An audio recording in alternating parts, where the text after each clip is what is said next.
First is what he did to Vice President Mike Pence, the Vice President of the United States of America. His own vice president was in this building with an armed mob shouting, "Hang him." This same armed mob that set up gallows outside. You saw those pictures. And what did President Trump do? He attacked him more. He singled him out by name. One thing the impeachment managers kept driving home throughout the trial was how close Vice President Mike Pence came to the president's lynch mob, hunting him for the sin of doing his constitutional duty. Yesterday, they revealed new video of Pence and his family being evacuated down a staircase as the rioters were closing in. This was just minutes after the Secret Service pulled Pence off the Senate floor, where he'd been presiding over that electoral vote count. And President Trump would, it appears, have known in real time what was happening with Vice President, because around that very moment, he was on the phone with Alabama Senator Tommy Tuberville, who revealed to reporters last night that he told Trump directly that Pence was being evacuated. Well, I mean, I don't know if you've ever talked to President Trump. You don't get many words in, but he didn't get a chance to say a whole lot because I said, Mr. President, they just took the vice president out. I've got to go. All right, so the vice president gets escorted out. Tommy Tuberville, in his recollection, says that the president calls him, Donald Trump calls him, and he says, they just took the vice president out. I got to go. After that call, after Tommy Tuberville said they just took the vice president out of the Senate chamber, after Trump was warned, apparently, according to Tommy Tuberville, that Pence had been evacuated for his own safety, after that, as the mob was chanting, "Hang Mike Pence," spreading out across the Capitol, it was after that that Trump tweeted, quote, Mike Pence didn't have the courage to do what should have been done by illegally stopping the certification of the election. I'm joined now by a former aide to Vice President Pence on counterterrorism and homeland security, Olivia Troy. Also worked under Pence at the coronavirus task force before resigning last summer over Trump's handling of the pandemic. The House managers really have focused on Mike Pence's role in all this as someone who worked for them, and I think, you still have a lot of admiration, respect, and affection for him. I wonder how it hits you. Well, it was upsetting. It was upsetting watching it develop that day. I saw the statement by Mike Pence that what he put out saying it was his duty to support and uphold the Constitution, and that's what he was going to do. He puts that out right before he gets in the motorcade. And I was watching the timeline of everything directly that day. I remember they announced that he's getting in the motorcade, and then I'm watching Trump at the rally continuing to double down and attack Mike Pence. And I'm thinking to myself, so he's completely setting him up. He is sending him into slaughter, basically, is the way it looked to me. And this is before any of these events develop.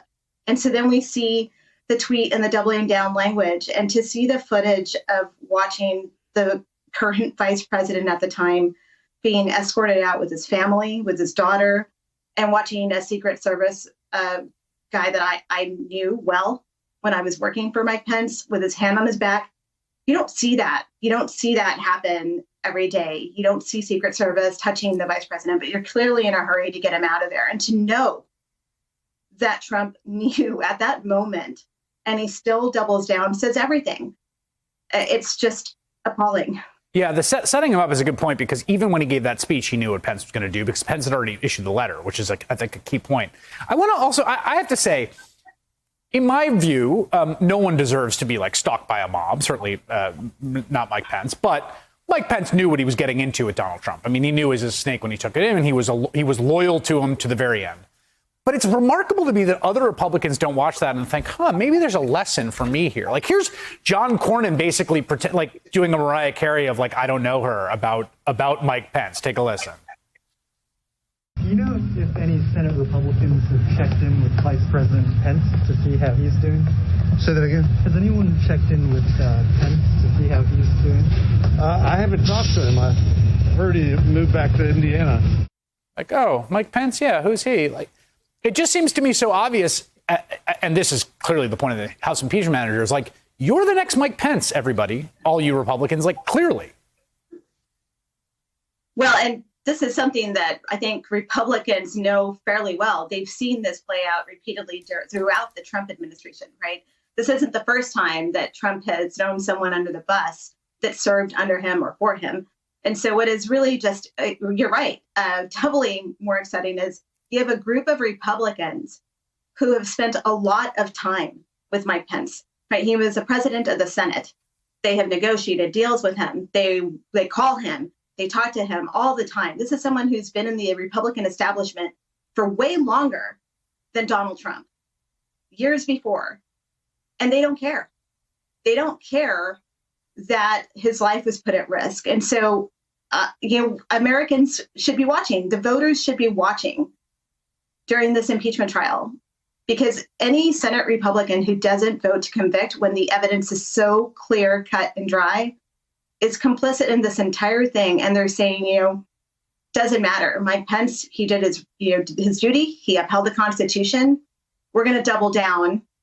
And we only care solely about ourselves. We don't care about the future of the country. We don't care about taking a stand against Trump. We don't care about taking a stand because we need to tell the voters out there the truth about what happened. And so that is really what they're saying.